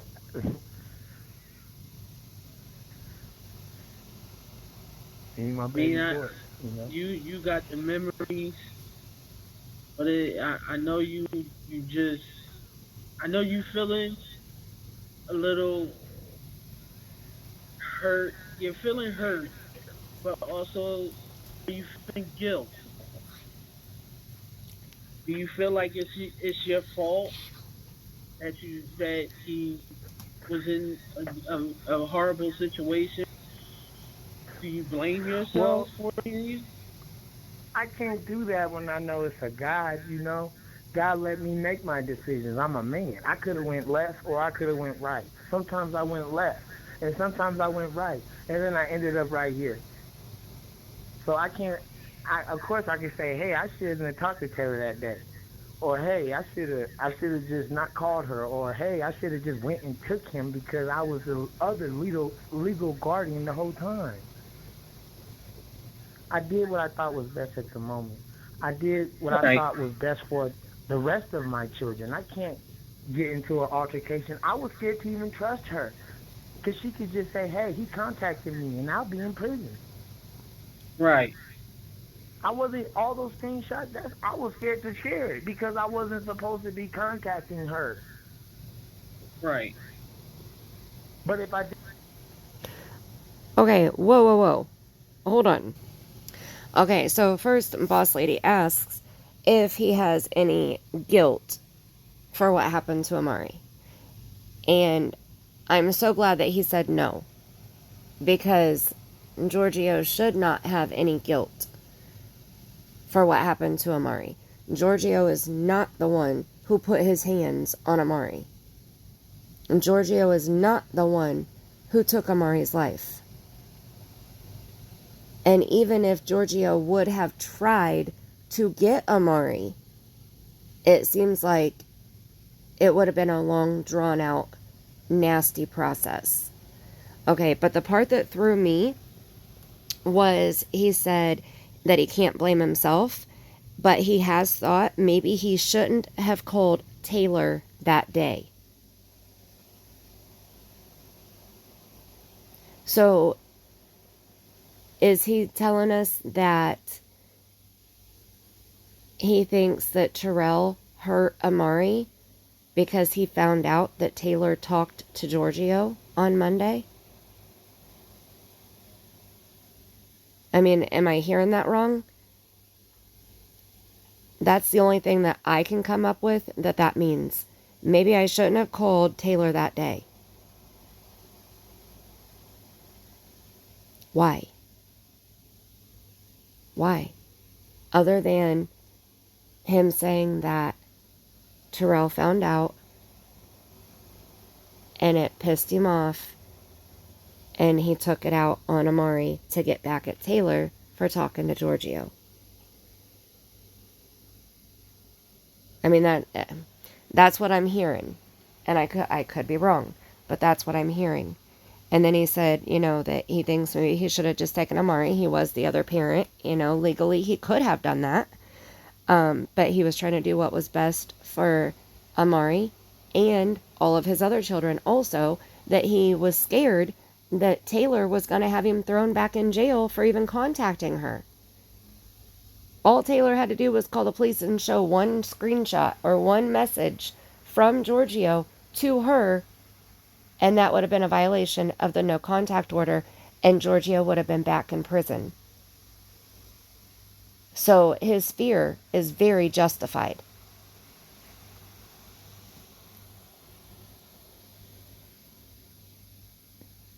I'm just confused about that. He shouldn't have called Tayler that day. What do you guys think about that? But if I didn't contact her, then I would have really, it was evident, oh, he didn't contact her at all. But I don't care, I did everything I could. I had to. Right. I had to. I mean, I'm actually lost for words because I'm a parent and I can't say I know how you feel because I don't. But I can feel your pain. I can feel your family's pain. Part. It's the worst part because my best friend for 10 years. I haven't talked to him. He called me crying. You know what I'm saying? Right. But at the end of the day, like, you gotta be strong. You gotta be strong. You know how many people look at me? How many kids know my son was murdered and they look at my face to see how I face death? I gotta stand on that because we all gonna die one day, but right. We want peace. We want love while we here. That's what we want. We want to grow. We want to love each other. We want families, a real one, real love. I know what real love is, though.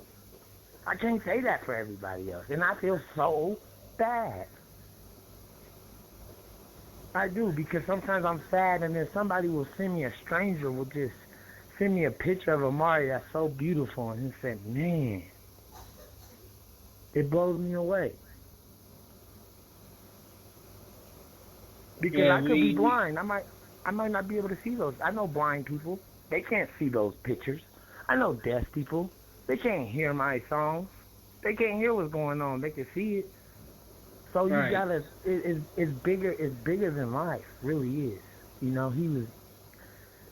Well, it just. Everybody knows now. I got my angel. That's my angel. Yes. He's gonna watch over you. And everybody that I love, everybody that was affected. Yeah. It seemed like a lot of people, and I applaud you for having the strength to come on here, tell your side of the story, and what you stand for. And like I always say, you got a place here at Run the Streets Radio anytime. Thanks. Like I'm still lost for words because I definitely can't speak upon something that I haven't experienced. But I do feel your pain, and God bless you and your family. And I pray that God brings y'all through this, heal your hearts, because I can't imagine losing a child and not have anger, frustration, sadness. People don't understand how to let a person grieve, let a person go through their emotions. Not everybody is going to be showing the emotion right away. Some people go home and just sit there and just cry all the time. Um, you listen to Right. music like I do to deal Yep. with your pain. You you write music to deal with your pain.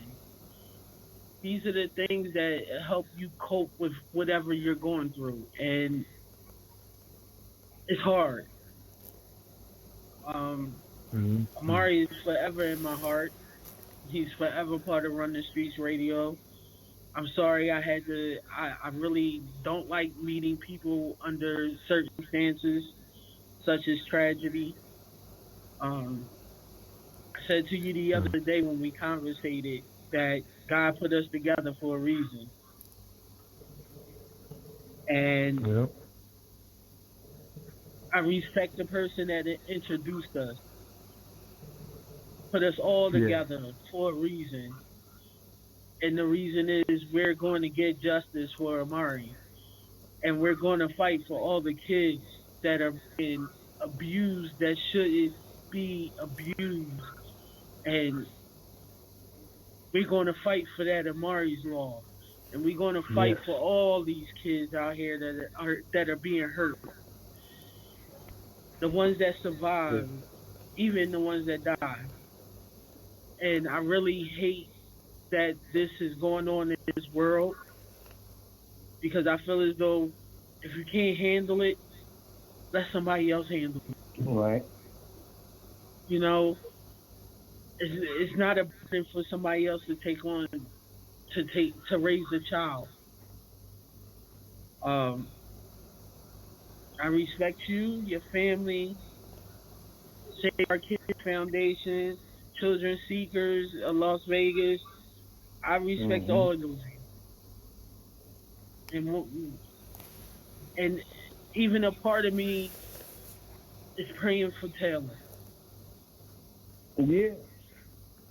I want Taylor to have a healing heart. I don't want Taylor to be feeling like she blames herself because sometimes you don't know a person like you think you know him. Right. And yes, Amari was put in a situation that she could have prevented, but at the end of the day, the world needs to stop bashing. And I'm gonna say it. The world needs to stop bashing you and Taylor because y'all still are Amari's parents and y'all still are grieving. No matter if she Right. had part in it or not, still at the end of the day, that's still his mother and she's grieving. Let her go through her grieving process. Let you go through your grieving process. Let your family go through the grieving process. Let her family go through that grieving process. You're the first platform to say that. Thank you. Thank you. I just feel as though I can't. I don't know. It's just a part of me that just I don't like that. Yes, there are mothers that's out here that's doing crazy stuff. There are fathers out here doing crazy stuff to their children. Yeah. But at the end of the day, some parents don't need to be still feeling the hurt of what they just lost. Because nobody knows their story. Right. Until you can know somebody's story and understand what they're going through, instead of bashing them, try to help them. Help them fix they Yeah. wrongs. And That's it may that's what be I too late. Go ahead. that's what I learned in this process. Don't tell someone, ask someone. Everybody want to tell everyone how they feel. Ask, how do you feel? And I'm gonna be honest with That's you. it. I've been sitting here thinking and contemplating in my head. I actually want Teller to come on the show. I don't know if it's the I right don't. move or the wrong move, but I just feel as though some people still need that voice, that platform to be heard. Yeah, Taylor got a voice too. You know, Taylor got a voice. Taylor got a voice too. But But she's a mother. I'm a father. I have to stand as his father. I exactly, pray that she stands as her as his mother. That's all I can ask. That's his mother. exactly. I had sex with her and made Amari. So I liked her at some point. Yeah. I'm not ashamed to say that. I'm not ashamed to say that. However, relationships, but when you are parents, you have to uphold your position as a mother or a father. You have to. Exactly. And again, I respect you. I respect your family. I respect. Okay, I gotta stop it. Woo! That was a lot. Wow, that was a lot. Okay. I respect Boss Lady for all of the opinions that were just shared right there. But I'm gonna go back to where I last stopped. Okay. Jyrgio brought me to tears when he said, I got my angel. Like that that hit me. I got my angel. Um and then Boss Lady, said that she could feel his pain and that her prayers go out to heal the hearts and let a person grieve. And Jyrgio grieves through listening to music and writing music, and that God put them together for a reason. And I totally believe that. Everything happens for a reason. I believe that people are meant to meet for a reason. And Boss Lady said something about Amari's Law for fighting for children who are hurt or who are killed. I'm very interested in that. If anybody has the link to where I can learn more about Amari's Law, please drop that in the comment section. Then Boss Lady starts talking about Tayler and said that she prays for Tayler and that she shouldn't blame herself, that she could have prevented it, but the world needs to stop bashing. Okay, I half-ass agree. Half-ass.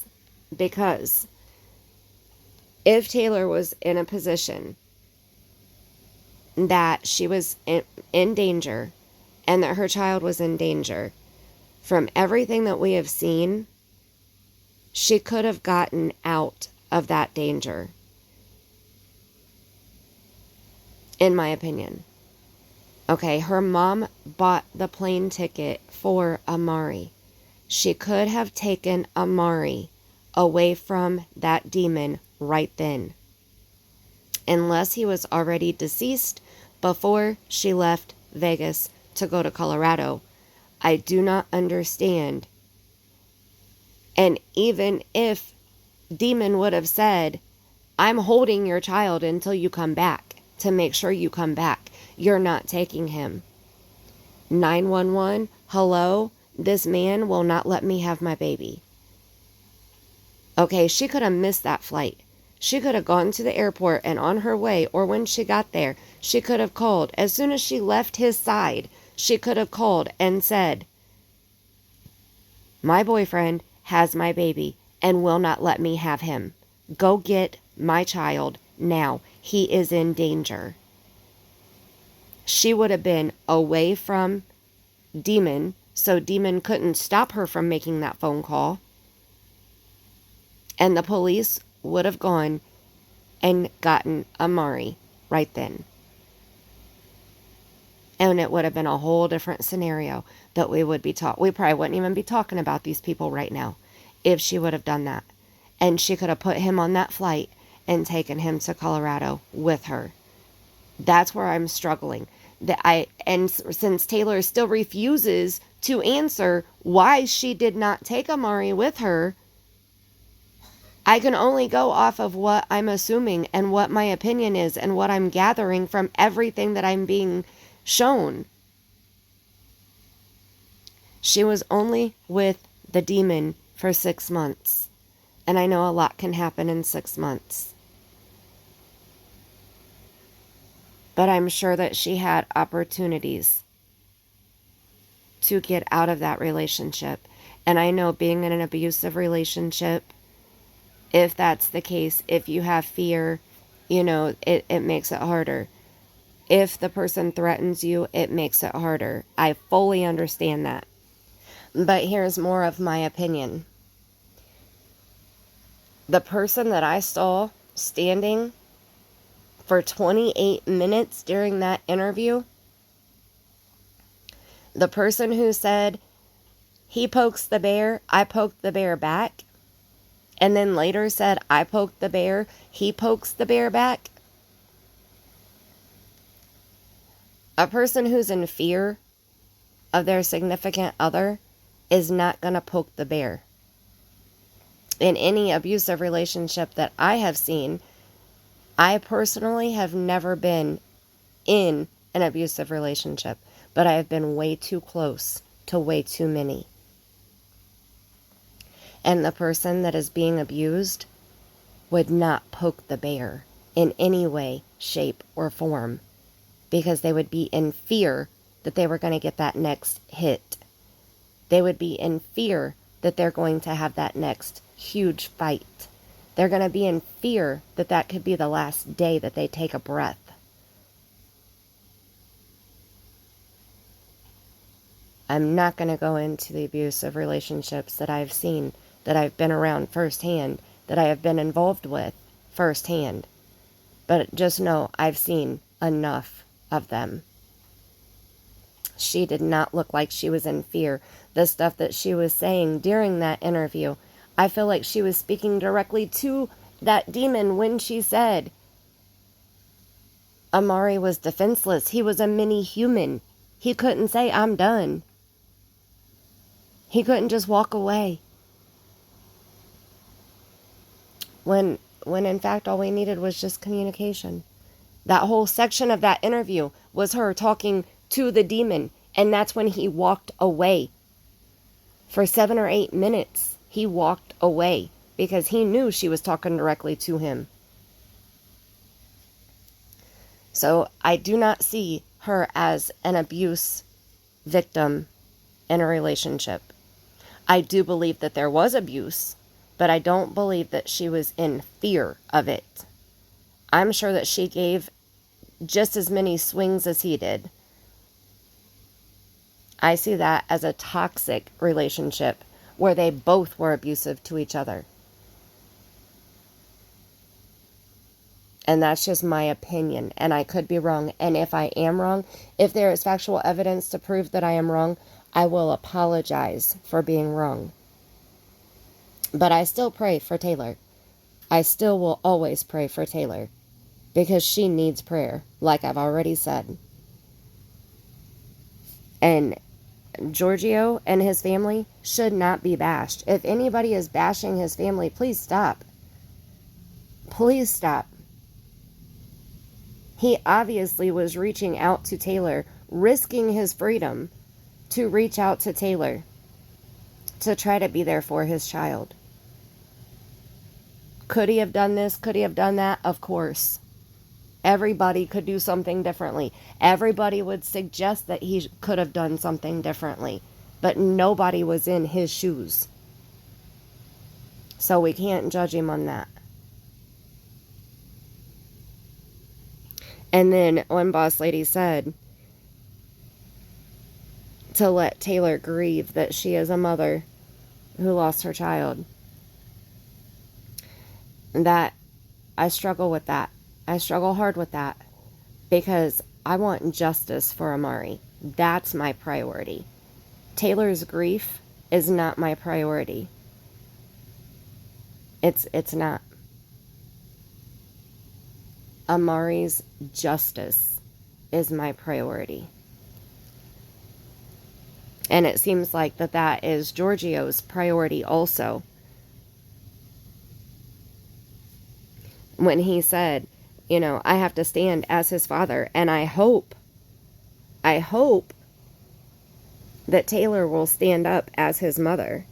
And then he said he had sex with her to make Amari, so he liked her at some point. Like that was pure honesty right there. I gotta give him props for that, because that was pure honesty. Yes, he did love her. He did have love for her.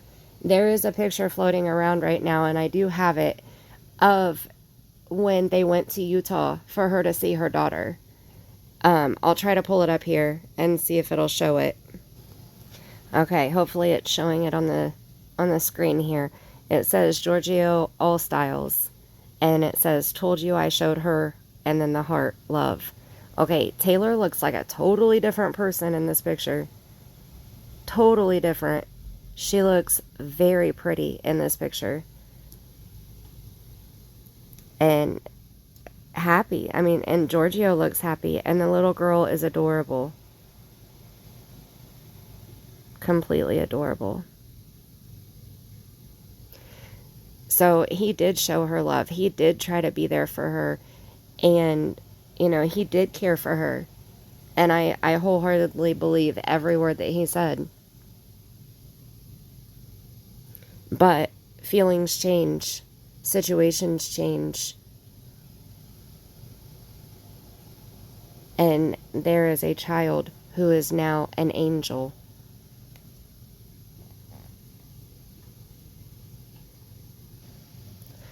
Okay, I'm sorry. I have to keep stopping. Every time I say that, my heart, like, I just can't. I got my angel. Okay, we're gonna try to finish listening to the rest of this now. We're almost done. We're at 51 minutes and it's 58 minutes long. So let's see if we can finish this out here, and then I'll give you my final thoughts. Everybody involved. I pray that things work out. We can come together for the sake of Amari,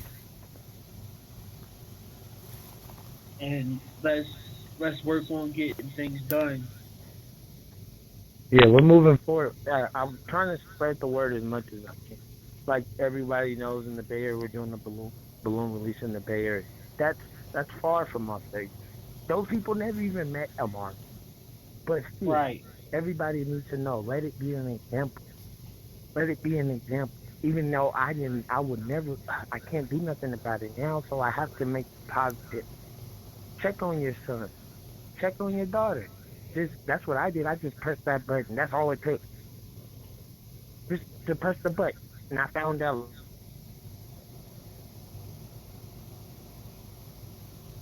Is there like anything that we Uh-oh. lost them everybody? It's called drop. Oh, But no.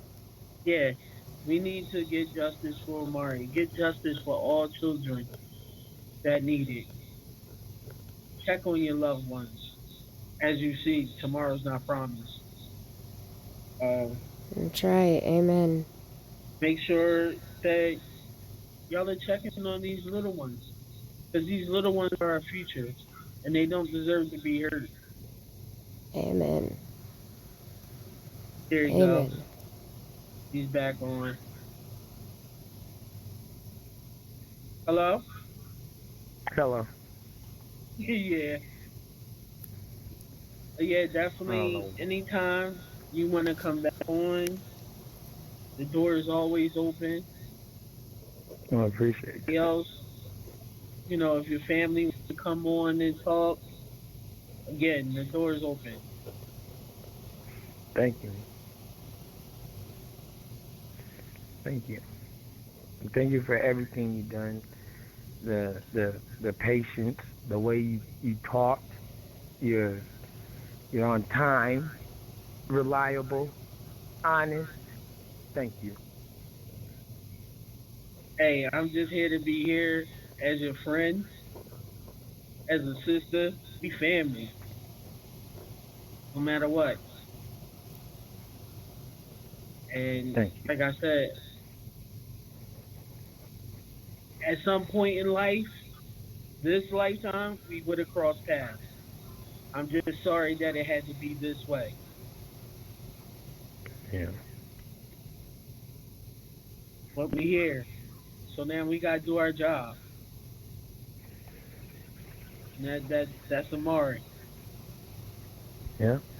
Justice for Amari. Yes. That's right. Justice for Amari. Please say his name.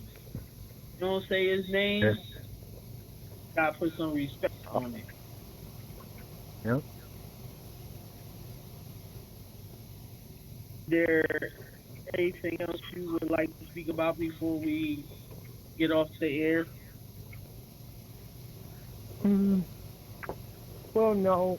Hey, we're ongoing with the funeral arrangements. I'm sure it's going to be limited seating. So, but the funeral is going to be in Las Vegas. I'm looking forward to Thursday, 9 a.m. Um, yeah, it's just going to cost. So, if anybody wants to donate, the I'm only one person. I have a cash app. That's all. I have a cash app. You can send me the money. I can screenshot you what I do with the money. I can show you because we have to pay for transportation. We have to pay for everything, and I have to fight at the same time. So if anybody could donate or help, or you could contact me through email. Is Jyrgio, JYRGIOALLSTYLES @gmail.com. That's JyrgioAllStyles@gmail.com. And I'm just gonna keep moving forward and doing everything in His name that's is righteous, and keep spreading the love and all the love that He had. I want it to grow. Just a mustard seed. Planted that, and I'm watching it grow. So, Amen. Uh, we appreciate you coming here, taking time. Again, my prayers, my condolences, my love, my hugs. We thank you definitely, so much. definitely want to have you back for any update. Yes, I Uh, will. I will keep you updated. Yes, I will. I will do that. and once again, tell the family we said love. Thank you so much. You're welcome. Stay blessed, brother. Same to you. God bless. All right, take care. All right. Bye. Okay, so there we have it. Now that we have a 2-hour video that I'm getting ready to upload. Okay, so Jyrgio said his email, if you want to help donate, he does have Cash App. That his email is jyrgioallstyles@gmail.com. That's JYRGIOALLSTYLES@gmail.com. And he will show you what he does with it. I give him props for that. I know planning a funeral is hard enough, but it's even harder when you have to worry about how you're going to pay for that funeral. I unfortunately have had to help with 4 funerals in the last few years, and they're not cheap. they're not even just a basic funeral. You're looking at in Indiana anyway. A basic funeral, you're looking at anywhere between $8,000 to $12,000, and that's burial and all of the funeral and transportation to the cemetery. Then you have to worry about the plot at the cemetery. You have to worry about the headstone at the cemetery. All of that is separate. That's not included in that $8,000 to $12,000. So it's not a cheap thing, and I can guarantee that Amari did not have life insurance. I don't know for a fact, but I am pretty darn sure. So if you do not have life insurance on your children, Gerber Life is the life insurance policy that I use, that my grandpa got on me when I was born, When I turned 18, I was able to cash that out, and that helped me get a car. I could have carried it over. There is other options, but at that time, that's what I chose. So, but Gerber Life, it has a very affordable life insurance policy for children. Very affordable. So, okay. And I want to, and I know that this is a very long video, and if you are still here listening at the end, thank you so much. I want to know now what your thoughts and opinions are about this entire podcast. Everything that you just heard, everything that we just talked about. Now, what is your perception of Jyrgio? What is your opinion of the situation? I think that this podcast changed my perception of Jyrgio just a little bit more. I already had a positive look from Jyrgio after I saw him jump that wall. I shared that video. It was caught on SP's channel live. He jumped that wall to go see where his baby's body was found. That moment right there told me so much more than the picture of him in the three-piece suit. That was when my total perception was changed. But everything that I have seen, his quotes that he said in the news reports, his interviews on the news, that one picture was my first impression. But from that point on, things were changed. As I heard Jyrgio talk more, as I saw Jyrgio more, my perception changed. And my heart breaks for that man.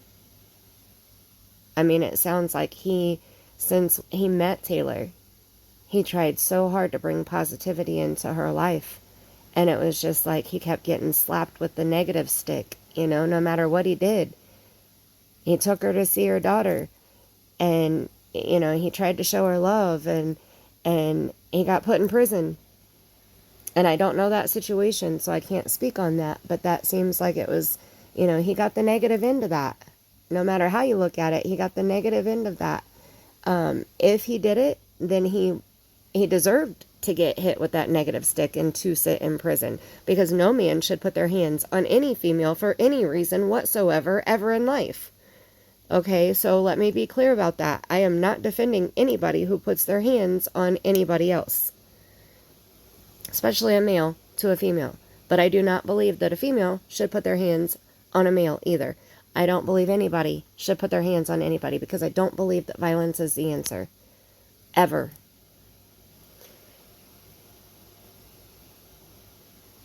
My heart goes out to Jyrgio. My heart goes out to Jyrgio's family. And I also want to put this out there that my platform is also open to Jyrgio or his family, or even to Tayler's family. I don't know that I would be able to speak to Tayler herself, so I'm not going to open that up. That would be something that I would have to speak to Tayler in private before I would be able to speak to her in public, if we spoke in public. But her family, I would be open to communication with them. Absolutely. I would give them a platform. Absolutely. Jyrgio's family has a platform right here. Even Terrell's family, I would speak to in private before I would give them a platform in public. Because I have heard that Terrell's brother has been defending Terrell. Okay, I understand that's his brother. I have not heard what he has said. I have not seen it. I've just heard about it. So, I'm not going to speak on it because I don't know about it. But I would need to speak to them in private first before. But Jyrgio's family has an open platform. Jyrgio, you have an open platform on my channel. I know my channel is little, but if you want to have a place where you can safely speak your mind, where nobody is going to bash you, where we can ask you open and honest questions and get open and honest answers, I would love to offer you my platform. And same with like Taylor's mom, Carrie. Carrie, I would love to open my platform up to you. I would love for you to come up and answer some questions and tell us what you're feeling. Tell us what you're thinking. Tell us what you're going through. I think that everybody involved in this needs that. They need a safe place that they know that they can go where they can be honest and not be attacked. And I would offer that to anyone, even Tayler, okay? Even Tayler. I would not let her get attacked on my platform. I wouldn't, because nobody would be attacked on my platform for any reason. So if even Tayler wanted to come and answer questions and give more of what her perception of the situation was, I would even open it up to Tayler. Okay, so I know that that's pushing the edge right there, but I would do it because nobody would ever be attacked. I don't allow drama. I don't allow negativity. I don't allow, even in my comment section, if somebody attacks somebody in my comment section, I'm going to get you. You're not going to do that. I'm going to be respectful, and I'm going to tell you why I'm getting ready to block you. Okay, I don't allow any of that around me where I have control of it, and I never have, and I never will. Okay, so that's it. I'm going to stop this video now. Oh my goodness, I cannot believe it's over 2 hours now. Leave your comments below. Let me know what you think. Share this around. Let people know. Jyrgio did do a podcast. He did do an interview. And these are his words. His words need to be out there. This is Amari's biological father. And he needs his voice heard. So I thank you, Jyrgio, for doing this. I thank you, Boss Lady, for doing this podcast and having this open communication with Jyrgio. So yeah, thank you for watching. Make sure you're subscribed. Ring the bell. Hit the thumbs up, please. Share this video around. And till next time, I love you bunches.